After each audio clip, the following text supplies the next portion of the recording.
Welcome back to Top 5.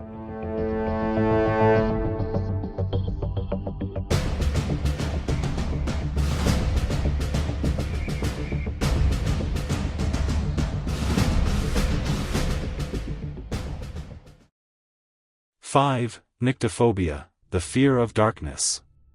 The story opened with a young boy named Timmy, whose fear of the dark kept him imprisoned within the confines of his bedroom.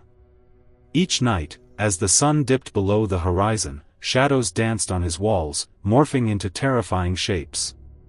Despite his mother's reassurances, Timmy could not escape the haunting whispers of the darkness that echoed in his mind. As the days turned into weeks, Timmy's world grew smaller.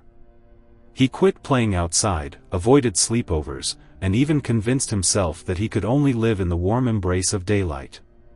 One fateful night, a storm knocked out the power, plunging the house into total darkness. It was then, surrounded by the comforting sounds of his sleeping family, that Timmy realized the darkness wasn't inherently evil. Perhaps it was just a part of life that needed exploring. With a deep breath, he embraced the shadows, facing the unknown and transforming his nightmarish fear into a soft lullaby. 4. Acrophobia, the fear of heights. Next came the story of Lucy, a talented rock climber gripped by acrophobia. She could scale mountains easily, but once she reached the summit, a paralyzing fear would grip her heart. Why did a world of beautiful vistas feel like a prison? Her friends would often talk her into climbing, coaxing her up with promises of glorious adventures, yet each ascent felt more like a battle than a triumph. On one particular outing, during a challenging climb, a sudden storm rolled in. As thunder roared, she found herself at the edge of a cliff with nowhere to go. It was in that moment of desperation that Lucy discovered the power of her spirit. Gritting her teeth, she pushed through the fear and took a leap, not away from the edge, but rather into the realization that she was stronger than her doubts.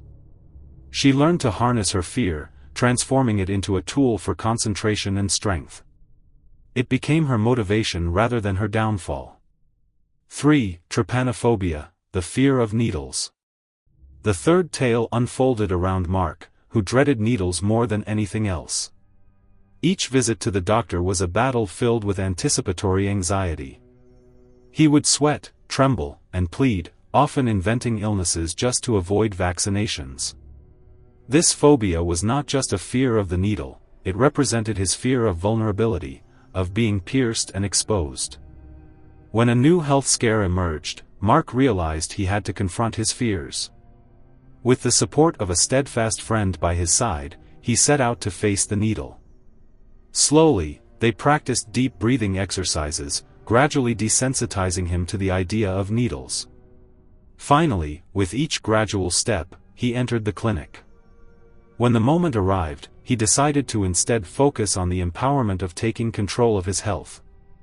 As he felt the prick, he was surprised to find that it brought him not just relief but also a newfound strength he never thought he possessed. 2. Claustrophobia, the fear of enclosed spaces. There was also the tale of Sarah, whose claustrophobia began when she was trapped in a crowded elevator during a power outage. The feeling of being enclosed, of the walls closing in, became a shadow that followed her everywhere.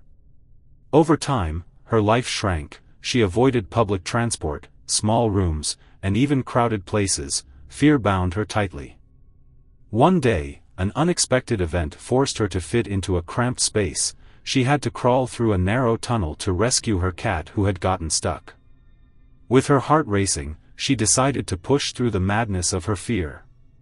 In that dark, tight space, she recalled moments of bravery from her childhood, when she climbed trees without a second thought. Breathing deeply, she embraced the darkness and closed her eyes, feeling the walls push against her. Just as her panic peaked, she found her cat, cradled it close, and suddenly, that tunnel wasn't just a scary place, it was her passage to freedom. 1. Agoraphobia, the fear of open spaces.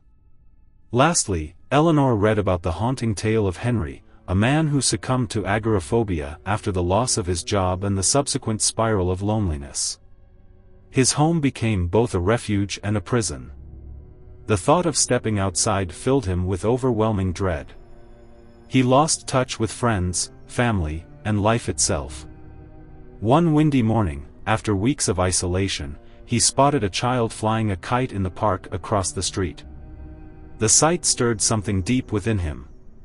Betraying his fears felt impossible, yet he felt a flicker of hope.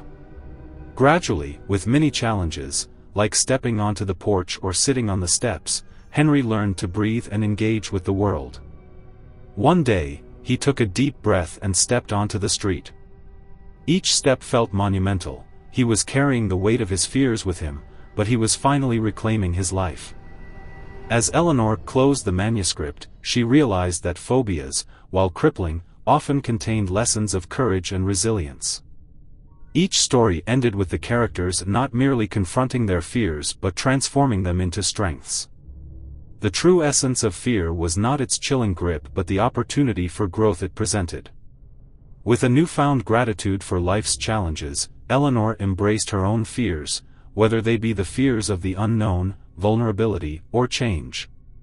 She understood now that facing fear was not a solitary journey but a universal quest, one that linked all of humanity in their quest for courage.